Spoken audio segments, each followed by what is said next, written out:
pahala satu kebaikan. Wal hasanatu bi asyri amsalihha, satu kebaikan Allah balas 10. La aqulu alif lam mim harfun.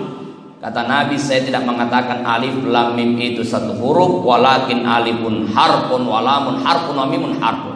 Alif satu huruf, lam satu huruf, dan mim satu huruf. Coba enak kita dengar imam kita tadi dengan suara yang merdu. Alhamdulillah. Kalaulah dia baca satu juz, sanggup apa tidak kita ini? Hah? Kalau tarawih nanti satu juz, satu malam satu juz, sanggup apa tidak? Ada mum itu. Iya. Hadirin yang dimuliakan oleh Allah, itu yang pertama. Yang kedua, mereka yang dirindukan oleh surga adalah wahabitul lisan. Mereka yang menjaga lidahnya. Kalaulah hari ini protokol kesehatan masih mewajibkan pakai masker, ya mungkin salah satu hikmahnya adalah peringatan dari Allah. Sudah saatnya mulut ini banyak-banyak ditutup. Kenapa mulut ini terlalu banyak dosanya? Dosa menceritakan aib tetangga, dosa menceritakan aib orang lain. Datang ke acara orang makan, dia ceritakan kejelekan makanannya orang, padahal 2 piring sudah habis. Terlalu banyak dosanya. Oh, beda kalau ibu-ibu yang ada di kota Sorong ini, insya Allah tidak suka gosip. Betul apa tidak? Betul apa tidak? Kurang betul kayaknya. Man kana yu'minu billahi wal yaumil akhir. Kata Rasulullah, siapa beriman kepada Allah dan hari akhirat, falyakul khairan aw liyasmut, maka hendaklah dia berkata-kata yang baik atau dia. Maka saatnya perbanyak zikir, perbanyak baca Al-Quran. Jangan ngobrol yang sia-sia, yang tidak punya manfaat, apalagi menceritakan aib orang lain. Imam Hasan Al-Basri, ada orang yang melapor kepadanya, wahai imam, ada orang di pasar menceritakan aibmu. Alhamdulillah. Wahai imam, dari pagi mereka menceritakan kekuranganmu. Alhamdulillah. Tolong kirimkan kurma ini kepada orang yang menceritakan aib saya. Orang ini bertanya, wahai imam, kenapa kau katakan Alhamdulillah? Kenapa kau kirimkan kurma padahal dia ceritakan aibmu? Apa kata Imam Hasan Al-Basri? Aku berterima kasih, aku bersyukur. Sesungguhnya dia yang telah menceritakan aib kekurangan saya, sesungguhnya dia memindahkan amalnya kepada saya. Maka jangan heran banyak nanti orang yang mencari amalnya. Mana amal saya? Mana amal saya? Hilang. Kenapa? Dengar ceramah 10 menit, gosipnya 1 jam. Amalnya pun tidak cukup membayar untuk memindahkan amal-amalannya itu. Yang ketiga, orang yang dirindukan oleh surga adalah wa mutimil ji'an, orang yang memberi makan orang lapar. Esensi dari puasa, kita merasakan lapar, tentu kita ingin merasakan bagaimana laparnya orang-orang miskin, yang bukan hanya bulan Ramadan saat puasa mereka lapar, tapi laparnya tiap hari. Coba kita lihat program panitia kita, tidak menyebutkan orang yang berbuka puasa, tapi seikhlasnya ambillah andil di dalamnya, karena memberi makan orang yang berpuasa. Apa kata Nabi SAW? Man aftara shaiman falahu ajru shaimin walam yanqusu min ajri shaimi syai'un. Siapa yang memberi buka puasa terhadap orang yang berpuasa, maka dia dapat pahala sebagaimana orang yang berpuasa, walam yanqusu min ajri shaimi syai'un, tanpa mengurangi pahala orang yang berpuasa. Tapi aja sinakan rekalkulator tak, oh 30 orang. Kalau begitu tidak usah puasa.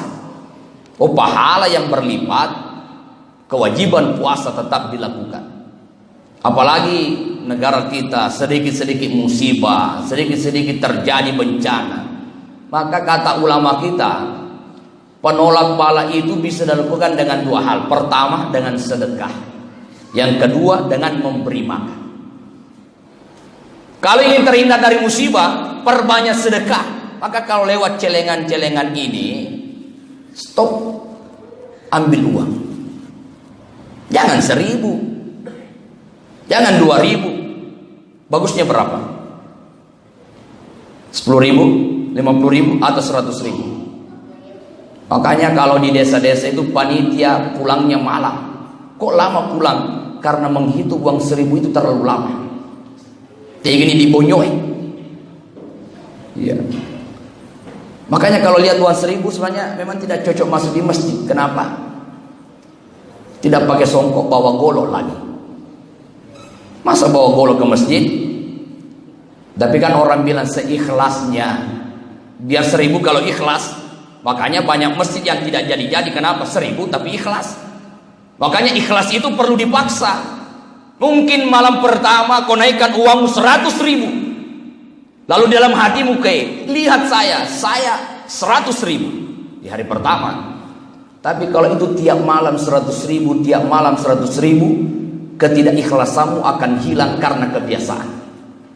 Maka keikhlasan itu perlu dipaksa, dan keikhlasan itu akan hadir ketika menjadi kebiasaan. Mungkin hari pertama, hari kedua kau tidak ikhlas, ingin dikatakan orang yang paling banyak sumbangannya, memang. Tapi karena seringnya kau melakukannya, maka ketidakikhlasanmu hilang karena kebiasaan. Yang keempat, orang yang dirindukan oleh surga adalah wassaimina fi syahri Ramadan, orang-orang yang berpuasa di bulan Ramadan. Maka beruntunglah insyaallah Bapak Ibu yang berpuasa pada hari ini, insyaallah sampai bulan Ramadan akan mendapatkan surga. Tapi siapa yang boleh membatalkan puasa? Pertama, orang yang sakit. Jika dia sakit, lalu kemudian sakitnya kalau dia berpuasa akan bertambah, akan memperlambat kesembuhannya, boleh berpuasa. Tetapi mengganti puasanya di luar Ramadan saat dia sehat. Wa man kana maridan aw ala safarin fa iddatun min ayyamin ukhra. Siapa yang sakit atau dalam perjalanan, gantilah min ayyamin ukhra, di hari yang lain di luar bulan Ramadan. Yang kedua, yang boleh membatalkan puasa adalah orang yang melakukan perjalanan. Jaraknya 80,640 km. 80 kilo lebih. Kok kamu tidak berpuasa wahai suamiku? Saya mau safar. Mau safar kemana? Ke kebun. Berapa kilo? 2 kilo. Oh, belum masuk. Karena kalau hanya safar, kita semua setiap hari bersafar, berjalan. Ukurannya 80,640 km, itu boleh membatalkan puasa, mengganti di luar Ramadan. Yang ketiga, orang tua. Karena tuanya lemah fisiknya, tidak mampu lagi puasa, maka boleh dia tidak berpuasa. Bayar fidyah dia. Yang keempat, orang yang menyusui atau orang yang hamil. Kalau yang dia khawatirkan adalah dirinya, maka dia kena 2 qada. Kalau dikhawatirkan adalah dirinya, maka dia kena qada. Kalau yang dikhawatirkan adalah anaknya, nanti air susu saya kurang, nanti anak saya dalam kandungan kenapa, maka dia wajib qada juga sekaligus fidyah. Wabillahi taufiq wassadah. Assalamualaikum warahmatullahi wabarakatuh.